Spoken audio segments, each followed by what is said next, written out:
আসসালামু আলাইকুম বন্ধুরা, দূরে কাছে পাশে দেশে বিদেশে যে যেখান থেকে এই মুহূর্তে ভিডিওটা দেখছেন না কেন, আশা করছি সবাই আল্লাহর রহমতে ভালো আছেন, সুস্থ আছেন। আমি আপনাদের দোয়ায় আল্লাহর রহমতে ভালো আছি, সুস্থ আছি। বন্ধুরা, এখানে দেখেন একটা তাওয়া বসিয়ে দিয়েছি, দিয়ে তেল দিয়ে দিয়েছি, তাওয়াটা গরম হয়ে গেছে। তাই এখন এখানে কুচি করে রসুন কাটা এগুলো দিয়ে দিয়েছি, দিয়ে এখন পেঁয়াজ দিয়ে দিতেছি। এখানে আমি লাল শাক ভাজি করব। বন্ধুরা, একটি লাইক দিয়ে ভিডিওটা দেখা শুরু করবেন, আর প্লিজ সবাই স্কিপ করবেন না, ফুল ওয়াচ করবেন। দেখেন রসুন আর পেঁয়াজটা আমি ভেজে নিচ্ছি। বন্ধুরা, রসুনটা আমার বাদামি কালার হয়ে গেছে। যদি কোনো নতুন বন্ধু এই মুহূর্তে আমার ভিডিওতে ভিজিট করে থাকো, তাহলে প্লিজ আমার চ্যানেলটা সাবস্ক্রাইব করে দেবেন, পাশে থাকা বেল আইকনটি বাজিয়ে দেবেন, যাতে আমি ভিডিও ছাড়ার সাথে সাথে নোটিফিকেশনটা চলে যায়। বন্ধুরা, এখানে পেঁয়াজ রসুনটা আমার ভাজা হয়ে গেছে, তাই আমি এখানে লাল শাকগুলো দিয়ে দিয়েছি। দিয়ে দেখেন ঢেলে দিয়ে ভেজে নিচ্ছি। দেখেন নাড়তে নাড়তেই আমি পানিটা বের হয়ে গেছে, তাই এখন আমি ঢাকনা দিয়ে ঢেকে দিয়েছি। দেখেন এখন কিছুক্ষণ পর আমি ঢাকনাটা সরিয়ে দিয়েছি। বন্ধুরা, শাকটা আমার প্রায় হয়ে গেছে। আমি এখন আবার আরেকটু নেড়ে চেড়ে দিতেছি, নামিয়ে নেব। আরও 2 মিনিট হয়ে গেল, তারপরে এটা নামিয়ে নেব। দেখেন আমার হয়ে গেছে, তাই এখন আমি নামিয়ে নিচ্ছি, নিয়ে ঢাকনা দিয়ে ঢেকে রেখে দিচ্ছি। এখানে দেখেন একটা কড়াই বসিয়ে দিয়েছি। বন্ধুরা, এখানে 3 পিস মাছ আমি ভেজে নিচ্ছি, একটু হলুদ, একটু মরিচ, একটু লবণ দিয়ে মাছটা ভেজে নিচ্ছি। মাছটা দিয়ে আমি লাই পাতা আছে এগুলা ভর্তা করব, তাই মাছটা লাই পাতার মধ্যে দেব। মাছটা আমার 1 পিঠ হয়ে গেছে, তাই আর 1 পিঠ উল্টে দিচ্ছি। আমার মাছটা হয়ে গেছে, তাই নামিয়ে নিয়েছি। নিয়ে একটু তেল রয়েছে, তাই তেলের মধ্যে গরুর মাংসটা ঢেলে দিচ্ছি। বন্ধুরা, এখানে গরুর মাংস রান্না করবো। মানে আদা বাটা, রসুন বাটা দিয়ে দিতেছি, দিয়ে পেঁয়াজ দিয়ে দিতেছি।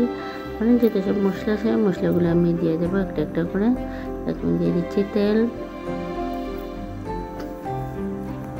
দিয়ে দেবো আধা চামচ হলুদের গুঁড়া।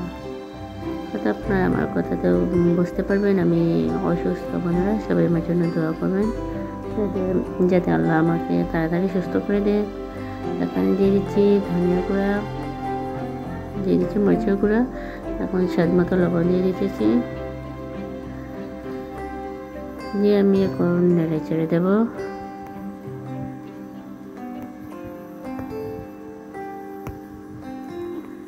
আজকে আমার কুকিং ভিডিও বা রেসিপিগুলো কীরকম হয়েছে বন্ধুরা, অবশ্যই আমাকে কমেন্ট করে জানাতে বলবেন না কেউ।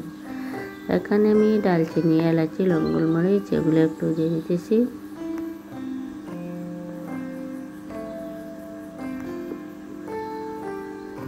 দিয়ে এখানে আমি দিয়ে দিতেছি মাংসের মশলা,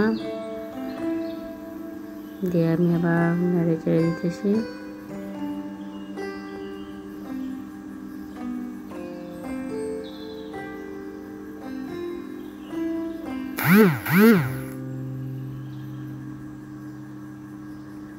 এখন ঢাকনা দিয়ে রেখে দেবো। দেখেন কিছুক্ষণ পর আমি ঢাকনাটা সরিয়ে দেখাচ্ছি, বলক এসে গেছে, তাই এখন একটু নেড়ে চেড়েও দেবো।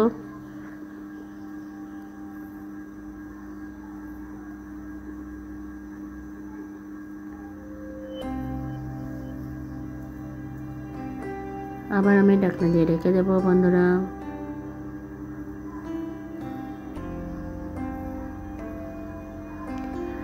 আবার কিছুক্ষণ পর আমি ঢাকনাটা সরিয়ে নিয়েছি। মাংসের যে পানিটা বাইর হয়েছিল, দেখেন গরুর মাংসের পানিটা শুকিয়ে গেছে, তাই আমি একটু নেড়ে চেড়ে দিতেছি।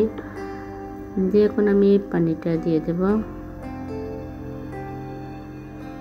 জল দিয়ে দেবো মাংসতে, দিয়ে এটা নেড়ে চেড়ে দেবো।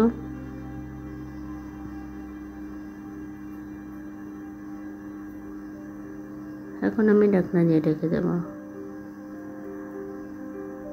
দেখি মাংসটা হোক। এখানে লাই পাতাটা আমি ধুয়ে পরিষ্কার করে কেটে কুটে নিয়েছি, নিয়ে দেখে ওইটা পানিটা একটু ফেলে দিয়েছি। ফেলে দিয়ে এখন এগুলা আমি একটু পেঁয়াজ দিয়ে দিতেছি কুচি করে কাটা, হাত দিয়ে একটু ভেঙে ভেঙে দিতেছিল। এই পাতাগুলো পানিটা চিপে ফেলেছিলাম তো ওটা দোলা বেঁধে গেছে। আর এখানে মাছটা ভাজা হয়ে গেছে, তাই মাছের কাঁটাগুলো আমি বেছে নিচ্ছি বন্ধুরা।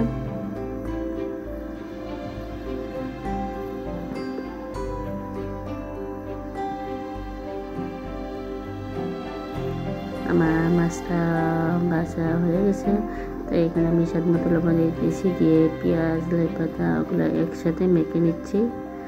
মেখে নিয়ে এখন আমি মাছগুলো দিয়ে দেব।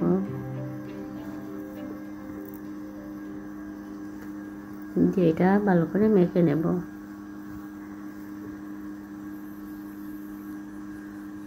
দেখেন বন্ধুরা, আমার রেডি হয়ে গেছে লাই পাতা ভর্তা। এখন আমি মাংসটা দেখেন নেড়ে চেড়ে দিয়েছি, পানিটাও শুকিয়ে গেছে অনেকটা।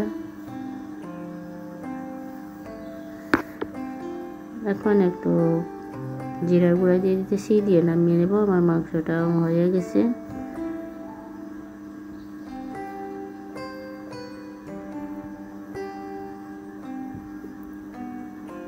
এখানে আমার লাল শাক ভাজিটা হয়ে গেছে, তাই নিয়ে আসছে, আমরা খেয়ে নেব এখন।